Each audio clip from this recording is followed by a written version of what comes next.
Hello, After Dark episode tayo, no? Kanina ay nag-publish si MG ng video niya na naman kay Sir Norman. Nagagalit, no, na wag mong tinatawag na sir yan. Hindi yan dapat sir. 'Di ba? Pero galing po kasi akong customer service customer service na oriented na trabaho, hindi nyo na maaalis sa akin yun, yung tawaging sir. Kahit mga kaaway ko nga, sir pa rin ang tawag ko eh. Ma'am, sir. 'Di ba? Kahit yung si Rapi Tulfo, 'di ba? Sir pa rin ang tawag niya doon sa inaakusahan, ano. Ibigay nyo na sa akin yun, ha? Huwag nyo na akong kukontrahin kung natawag ko man na sir yung ano.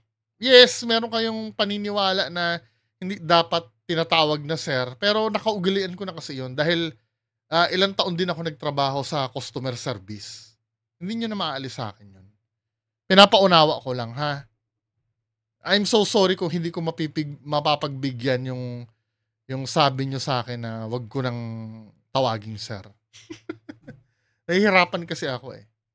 So, ito no, may pinablish siya na conversation. Medyo actually, matagal ko na nakikita ito. Ano pa yata to, 2021, lumutang na ito. Itong screenshot na to, sa community ng FLM nun. Kasi may tinatawag kasing FLM community nun eh. Siguro hindi lang kayo interesado nun dahil si FLM nun ay nakilala nyo lang during pandemic. After kasi ng pandemic, after ng 2020, mga 2021, nag-move on na yung tao sa kanya eh. 'Di ba? Some of you, wala nang pakialam kay FLM nun. Basta nakilala nyo lang si FLM, namigay ng bigas, period. 'Di ba? Neto lang uli nagkakaroon kayo ng interest kay FLM kasi sa feud nilang dalawa ni MG. Pero nung nabuhay ang community ng FLM noon hanggang 2023. Maraming nangyari nung mga time na yon. At yun yung nilalabas ko na matagal nang sa publiko lahat yan. Nagkataon lang na hindi kayo aware doon sa mga nilalabas ko. Kaya yung iba na misinterpret nila na hindi ka makakasuhan ka ng dyan, ng anti-wiretapping law. Hindi nyo naiintindihan na yung mga sinishare ko matagal nang na-publish yon. At yung mga pinablish na yun, si FLM mismo ang nag-endorse nun para panoorin ng tao. Nagkakaroon na lang ng masamang kahulugan yung alam nyo na kasi ang totoo na si FLM ay hindi totoong Marcos. Pero kung nung time na yon ay napanood nyo yun, wala kayong idea kung sino si FLM, lalo na yung video na nilabas ko galing kay Early Ancheta. Pag yun ay napanood nyo, kasi si Early Ancheta, nagpapalaganap talaga yun ng propaganda ni FLM. At yung channel niya, fino-forward ni FLM yun para yun yung panoorin. Kasi ang gusto kasi ni FLM, may ibang nagkikwento tungkol sa kanya. Yun ang nakikita ko dito sa convo na to. Tama ha? May intindihan nyo ako. Diba? Kaya yung mga nilalabas namin, no, yung nilalabas ni MG, nilalabas si Food Genius, matagal na yan. Nagkataon nung time na yon, hindi lang kayo aware na nasa publiko yung mga yan. Na sila FLM din lang ang naglabas. 'Di ba? Yung wiretap, yung tungkol umiiyak siya do sa 300,000. Matagal na rin yun. Ang naglabas nun, ni secretary ni FL, ay sorry kung secretary ni FLM. Kasi siya yung nag-record nun eh. Malamang siya rin na naglabas. Pero hindi niya inamin na siya yung naglabas nun eh. Yung leak na yan, na yan, na topic na ni Attorney Libayan yan noon. Sino pa ba yan? Si Percy Lapid. 'Di ba? Yung mga illegal recordings na yan. Kaya wag nyo na akong paaandaran na, ikaw rin, liable ka rin yan. Yes, alam natin yung technicalities, no? Alam natin yung technicalities na yun, pero may reason kami kung ba't namin nilalabas yan. Hindi lang para, tsaka nagtataka ako, no? 'Di ba? Let's say, halimbawa, sige, wiretap yan, ganyan. Mas intindihin nyo na mas mahalaga na ikalat yan para maging aware ang tao. Kung madedemanda kami sa gagawin namin, nasa sa amin na yun. 'Di ba? Nasa sa amin na yun. Huwag niyo nang problemahin yung part na yun.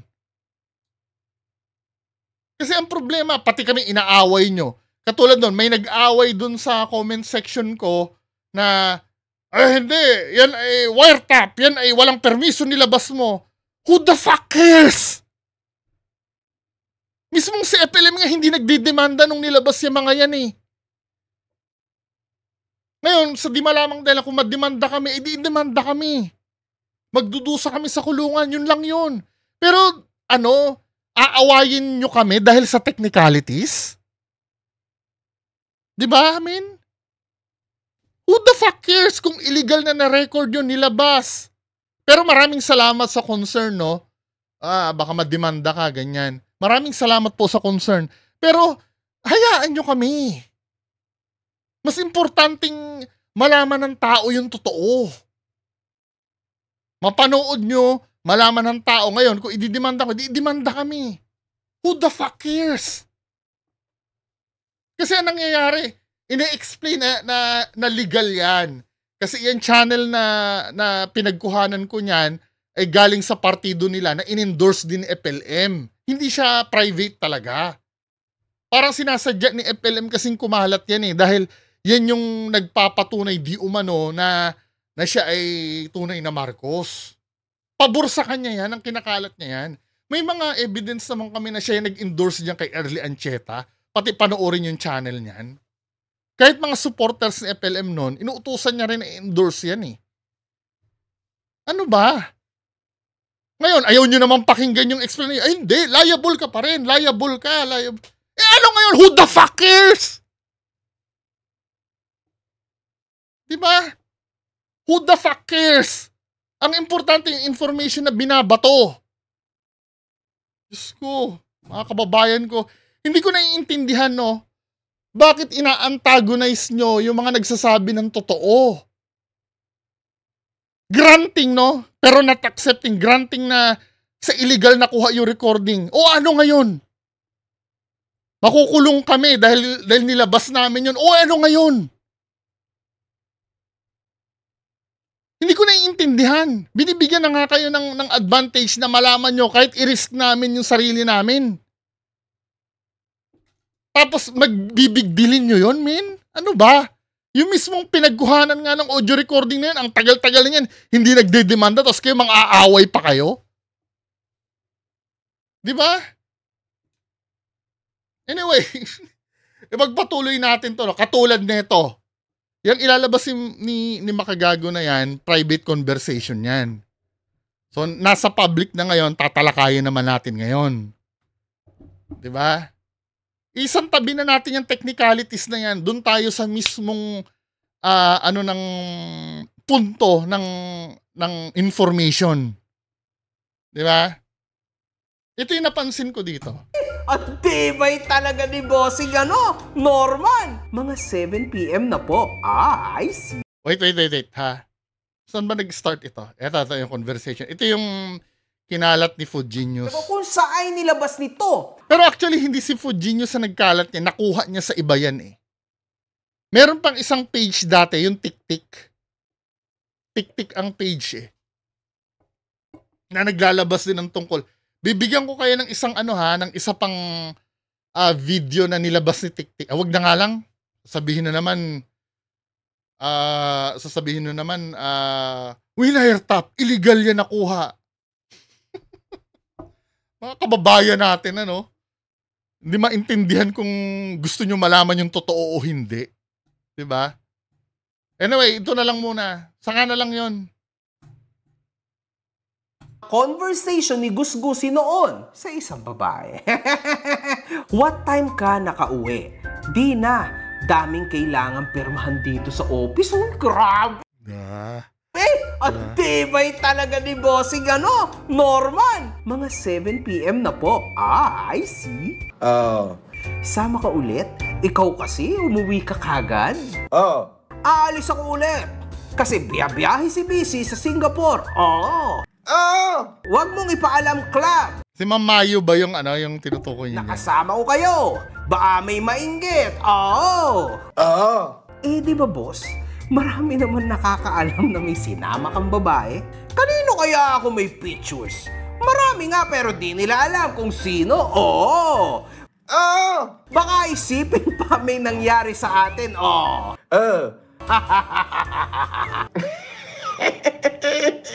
Hindi ko lang po alam, boss. Ganun ba yun? Umayos ka! Sige, gusto mo matanggal? Ano ba lagay natin dalawa? What time ka punta dito sa club? Oh! Oh! Mga 6 p.m. po. Ano nalagay natin dalawa pagkatapos ng Baguio escapade natin? Ano pong ibig yung sabihin? Parang ano, no, dito sa conversation na to, naghahanap si Sir Norman Mangusi ng validation. No?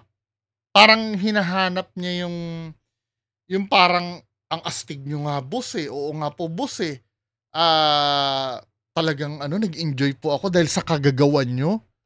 'Di ba? Parang yun ang hinahanap ni FLM dito eh. Dito mo makikita na wait lang ha, disclaimer ha, hindi ako psychological expert. Hindi ako ano, pero ang gagamitin kong pag-iisip ay pag-iisip ng ordinaryong nakakabasa lang ng message na to. Hindi ako professional sa ganitong larangan. Pero obviously, makikita mo dito, naghihintay siya ng validation dito sa babae. Parang may kulang sa sarili niya na kailangan palaging may magsabi sa kanya, kailangan may pumuri sa kanya. 'Di ba? Gusto mo bang magkarelasyon sa akin? Parang meron siyang panghawakan na, itong babae na to, patay na patay sa akin. 'Di ba? Gustong gusto ako nito. Yung mga ganyan eh. Nako boss, delikado yan. Bakit naman? Alam mo na kung saan ako nakatira? Eh boss kita. Tsaka baka mahuli ka pa ng asawa mo boss. Tsaka boss, ba't ako? Wala lang. Trip lang. Natandaan mo ba house ko? Okay ba asawa ko? Tagal mo naman mag-rep. Diba? Ito mga tanong na to eh. Natandaan mo ba house ko? Gusto niya kasing sabihin ng babae, ay opo, ang laki ng bahay nyo. May pinakita to sigurong bahay. Ang laki ng bahay nyo at ang lawak at ang yaman-yaman nyo. Okay ba asawa ko? Ay oo, ang ganda-ganda ng asawa nyo. Talagang parang beauty queen. Yan ang gusto niya marinig. Pag mga ganito yung tanungan niya, dito mo makikita na itong taong to, zero ang confidence niya. Need niya ng validation ng ibang tao para sabihin na siya ay astig. Yun ang ano niya eh, yun ang pampalakas niya eh. Sa loob niya eh. Pag sinasabi, ang galing mo talaga boss. Ang lupit mo talaga boss. 'Di ba? Ganyan, sa bagay, magiging downfall niya yan eh. Yung pagganyan. Oh, hindi po eh.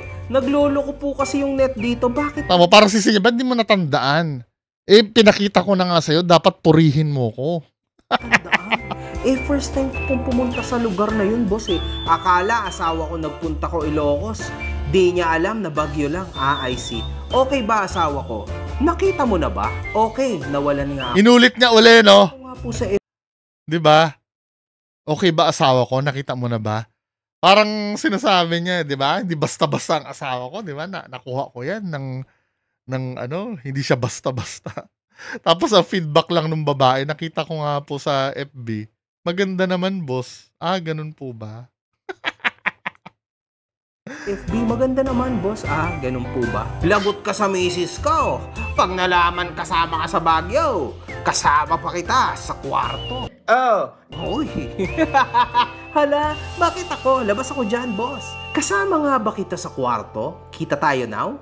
Kasama ba kita, parang hinahanap niya na naman yung validation, ano? Ay, opo, di ba? Nasa kwarto tayo. Parang gusto niya marinig na nag-enjoy yung babae na kasama siya. Tama, pakinggan mo pa dito, no? Baka hindi ako. Ikaw yung kasama ko. Hindi ako. Baka mabuntis ka. Oh! Magabol ka pa sa akin. Yari tayo dyan. Tarantado ka talaga minuto. Okay ni Nam. Hindi po mangyayari yun, boss. Hindi ako mabubuntis. Bakit? Anong ginagawa mo? Pills, boss. Nasarapan ka ba sa akin? Diba? Yung mga ganyan tanong eh.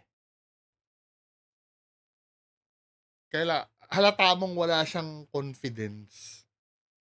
Na yung mga bagay na hindi na tinatanong yan eh. 'Di ba? Yun totoong sagot, umayos ka.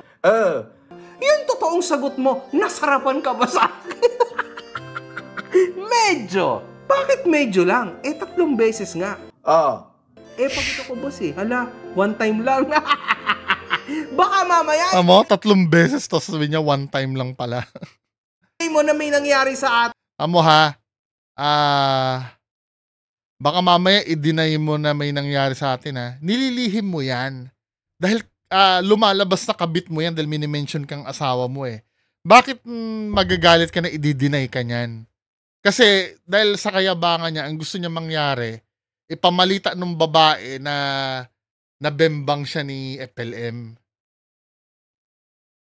Di ba, men? Hindi ko nakikita yung logic nito na bakit siya pa yung magsasabi na i-deny siya ng babae.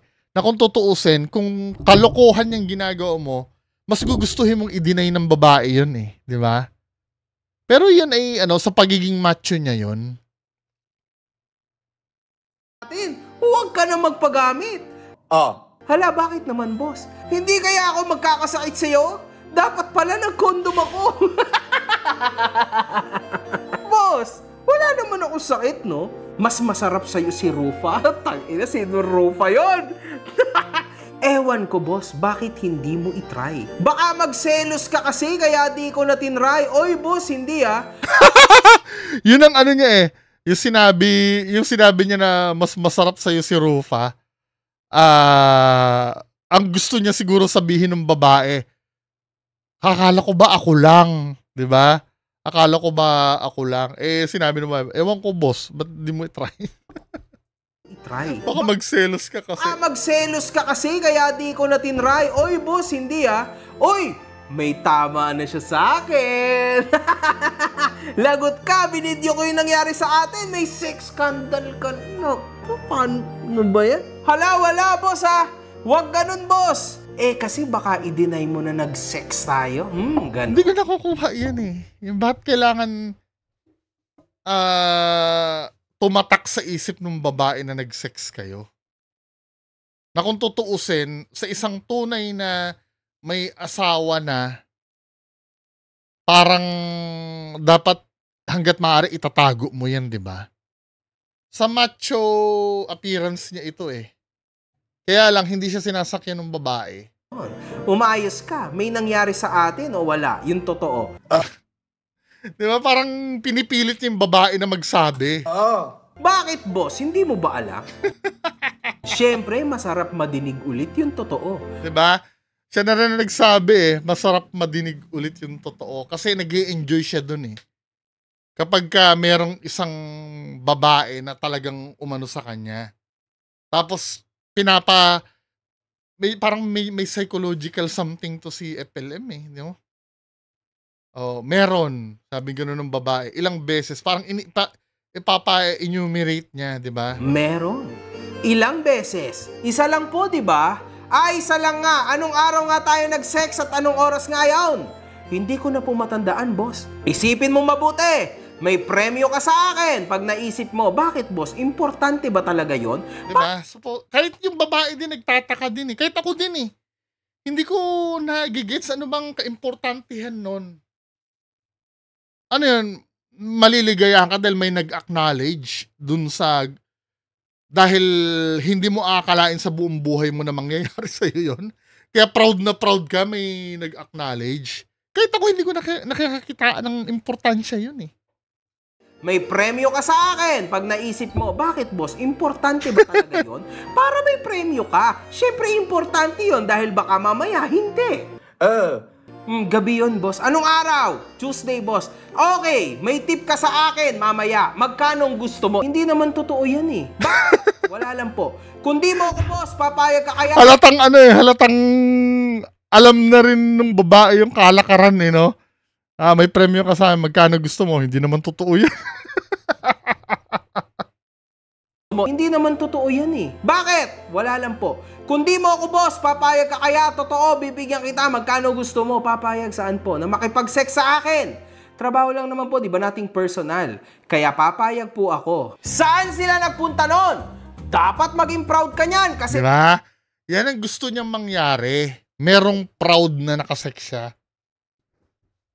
Ang babaw, di ba, men?